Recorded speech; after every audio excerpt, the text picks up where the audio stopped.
Et nous enchaînons à présent avec Enjeu Patrimoine, où nous allons tenter de comprendre ensemble comment se positionner vis-à-vis du viager, de l'investissement en viager en 2025. Et pour en parler, nous avons le plaisir d'accueillir deux experts du sujet sur le plateau de Smart Patrimoine. On a le plaisir d'accueillir tout d'abord Sébastien Delattre. Bonjour Sébastien Delattre. Bonjour Nicolas. Vous êtes associé chez Ambre Patrimoine. Vous allez nous expliquer un petit peu comment vous voyez les choses du côté des professionnels de la gestion de patrimoine.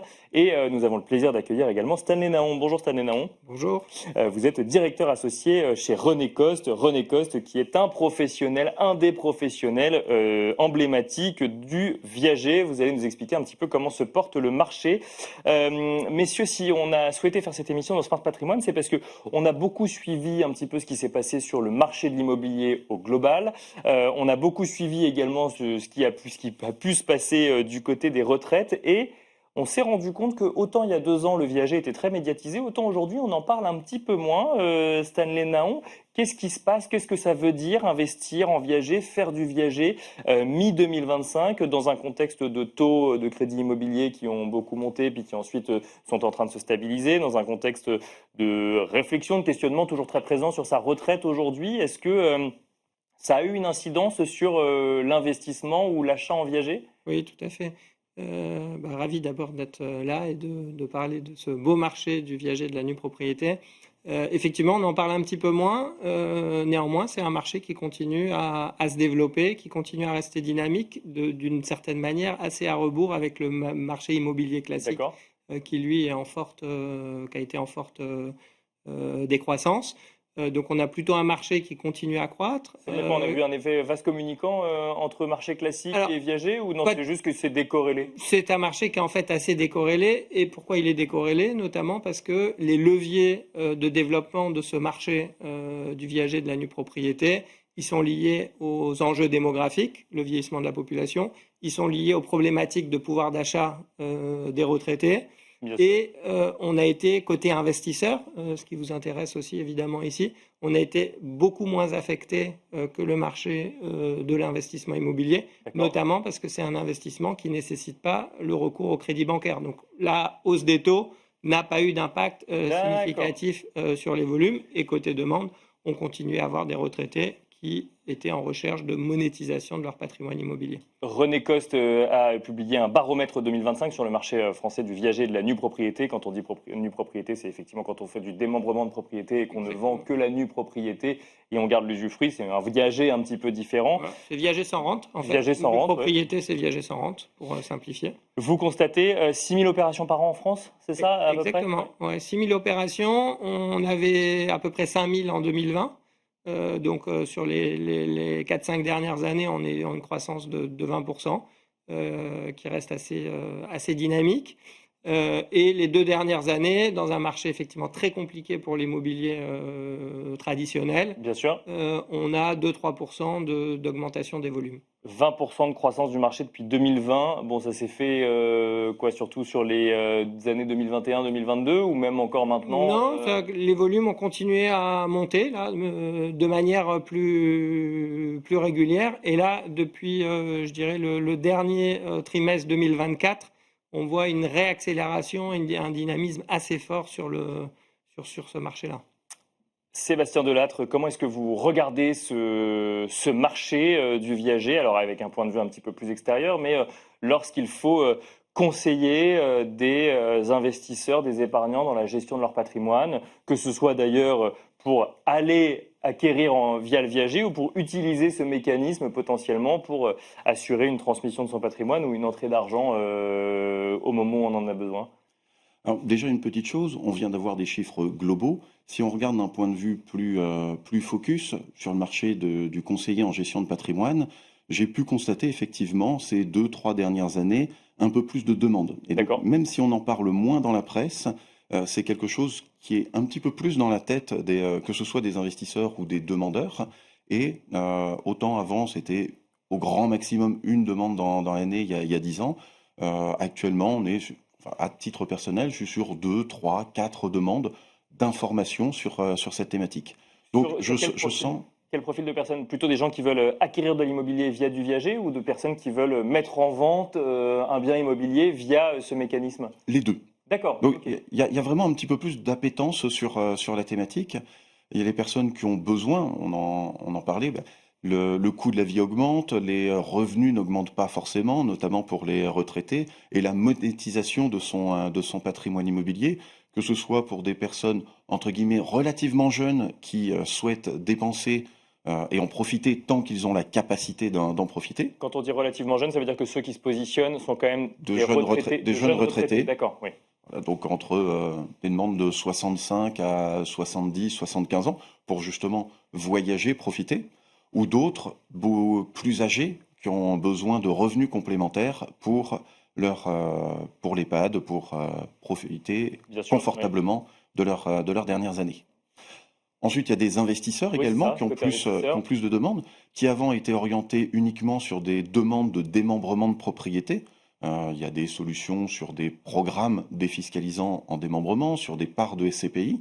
Et on a un petit peu plus de demandes sur le viager qui vient en complément des demandes existantes. Surtout Stanley Naon, j'ai l'impression, et si je compare ce que nous dit Sébastien Delattre à ce que l'on peut voir dans le baromètre 2025, c'est essentiellement un marché porté côté investisseur par les particuliers. 93% de particuliers dans ce que vous constatez vis-à-vis des investisseurs contre 7% d'institutionnels. Tout à fait. Donc c'est un marché effectivement animé complètement par les investisseurs particuliers, essentiellement dans des opérations de gré à gré. Les institutionnels en fait sont rentrés sur cette thématique il y a une dizaine d'années maintenant et ils ont représenté jusqu'à 10%. Aujourd'hui, il y a un peu moins d'appétence, donc c'est plutôt 7%, mais c'est vraiment un marché de particuliers. Vraiment un marché de particulier, et vous le constatez, Sébastien Delattre, c'est ce que vous nous disiez il y a un instant, c'est qu'effectivement, il y a une volonté, alors on n'est pas non plus sur une tendance exponentielle, mais on s'y intéresse de plus en plus. Oui, ça reste un marché de niche. On est entre 5 et 6 000 ventes à l'année. Donc 5 000 précédemment, plutôt 6 000 aujourd'hui. Donc ça reste un marché de niche, mais il y a un petit peu plus il y a un peu plus de demande. Ça, c'est une certitude. Ça rapporte combien d'investir en viager, Stanley Naon? Déjà, est-ce qu'on peut se poser la question de cette manière-là quand on fait du viager? Ah bah, il faut absolument se poser cette D'accord. question de cette manière. Dès qu'on est investisseur, il faut se poser la question de savoir combien ça rapporte. Donc c'est un investissement de capitalisation. On fait notre plus-value au moment où on va récupérer l'entièreté Bien sûr. du bien et le cas échéant avec le choix de le revendre.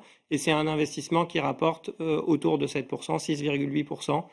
En moyenne, on est sur un investissement de longue durée. Donc on a plutôt un bon placement, un investissement de long terme, très père de famille, et qui a un intérêt extrêmement important, c'est qu'il n'est pas fiscalisé pendant toute sa durée de constitution. Donc, Pas fiscalisé pendant la durée de constitution, mais fiscalisé au moment où on récupère le bien immobilier, c'est ça? voilà, donc D'accord. au moment où on récupère le bien immobilier, on n'est pas nécessairement fiscalisé, mais si par contre on revend, on rentre dans le cadre des plus-values, évidemment avec les abattements qui sont liés aux durées de détention. Et alors la question qui peut angoisser certains, c'est combien de temps on met avant de récupérer l'entièreté du bien? Quelle est la durée de détention? Enfin d'ailleurs, quand on parle de durée de détention, on parle du moment où on a signé en viager et ensuite jusqu'au moment où on récupère le bien, c'est Tout ça? à fait. Ok. Oui, puisqu'on peut évidemment garder le bien une fois qu'on a récupéré, que le bien est remembré, que le Bien contrat sûr. se termine. On peut évidemment garder le bien, l'utiliser ou en faire du locatif, par exemple. La durée moyenne de l'investissement en viager nue propriété, c'est à peu près 14 ans. D'accord. Donc on est sur un investissement long. On a la possibilité à tout moment aussi de revendre son investissement. Donc il y a un marché secondaire qui représente à peu près D'accord. une dizaine de pourcents du volume du marché. Donc disons, cette durée moyenne, c'est mener à bien le contrat jusqu'à son terme, c'est 14 ans, mais à tout moment, on peut décider à un moment donné de capturer sa plus-value et de revendre si on le souhaite. Sébastien Delattre, 14 ans de durée moyenne, c'est cohérent avec un investissement long terme concurrent au viager quand on fait de la gestion de patrimoine? Donc là, on parle du viager, donc concurrent au démembrement de Oui, propriété, bien sûr. puisqu'effectivement, le profil type des investisseurs, on va être sur des personnes de 45 à 55 ans qui réalisent ce type d'acquisition pour justement avoir un objectif allez, de 10 à 20 ans de placement en vue de préparer leur retraite à eux également. Bien sûr. Ouais. Donc effectivement, ça reste cohérent. Le marché secondaire, le fait qu'il existe un marché secondaire sur le viager, c'est quelque chose qu'on regarde quand on est quand on est investisseur ou quand on conseille des investisseurs ou effectivement, comme c'est pas forcément l'idée sur le viager, on s'inscrit plutôt dans le long terme et dans l'idée d'avoir un bien en plus en immobilier à la retraite dans lequel on aurait investi suffisamment tôt? En termes de conseils, à titre personnel, j'ai plutôt orienté les clients sur la conservation du bien et quand on part sur ce type d'investissement, on prévoit d'aller jusqu'au terme. Par contre, ça a un effet rassurant pour l'investisseur de savoir qu'en cas de besoin, en cas d'urgence, parce que les choses ne se passent pas toujours comme prévu, il y a une possibilité de sortie et donc c'est très bien qu'un marché secondaire soit organisé. Et alors, on expliquait effectivement que c'est un marché quand même beaucoup de particuliers de gré à gré. Il existe des véhicules d'investissement qui proposent ou du viager ou de la nue propriété sous format SCPI notamment. Est-ce que c'est quelque chose que vous regardez également en tant que professionnel d'investissement? Oui, et certains investisseurs, ils sont un peu plus sensibles, même si majoritairement c'est des particuliers, mais du côté conseil en gestion de patrimoine, certains clients sont plus sensibles à la mutualisation D'accord. des investissements viagers qu'on va trouver dans ces fonds-là, qui sont disponibles en plus aujourd'hui dans les contrats d'assurance vie. Bon, si je comprends bien, 2025 reste une bonne année encore pour le mécanisme du viager, Sébastien Delattre, et ensuite Stanley Naon? En termes de projection, vu que le contexte économique va pas en une embellie phénoménale, oui, il y aura de plus en plus de demandes, je pense, encore dans les années à venir. Je pense que c'est un marché qui va progresser, aussi bien en termes de demande que de besoins. Stanley Naon, même question, comment est-ce que vous vous projetez un petit peu? Alors là, on a parlé du baromètre 2025, on est à mi-année 2025. Comment est-ce que vous projetez sur la suite de l'année, l'investissement en viager de particulier à particulier? Alors, le marché clairement se démocratise d'année en année, donc on est sur une dynamique de fond assez longue D'accord. et constante. 2025, ce sera a priori une très bonne année, avec un regain d'intérêt important côté investisseur. Toujours les mêmes leviers côté vendeur qui, eux, ont leurs besoins. Le vieillissement de la population, évidemment, qui permet à ce marché de se développer. Voilà, on est aussi, je le disais, dans un investissement qui permet à la fois de ne pas avoir de gestion, parce que la gestion est très limitée, pas de fiscalité. Donc aujourd'hui, dans un cadre fiscal un peu mouvant, Bien sûr. on a vu un fort attrait, notamment quand il y a eu des sujets sur la LMNP, le changement du cadre fiscal LMNP. On a pas mal d'investisseurs. On n'a pas mentionné le viager, effectivement, pour Ouais. l'instant, dans la loi de finances. Donc, Oui. on peut se dire que c'est un peu plus stable à l'heure actuelle. Bah, c'est stable parce qu'il n'y a pas de fiscalité, Oui, c'est ça. donc Pour l'instant, non fiscalisation et il n'y a pas de masse taxable. Oui, Donc, bien sûr. dès lors qu'il n'y a pas de masse taxable, on est en situation assez stable d'un point de vue fiscal. Voilà. Merci à tous les deux. Merci Stanley Naon, directeur associé de René Coste. Merci Sébastien Delattre, associé chez Ambre Patrimoine. Merci à vous et on se retrouve tout de suite dans l'œil de l'expert. Merci.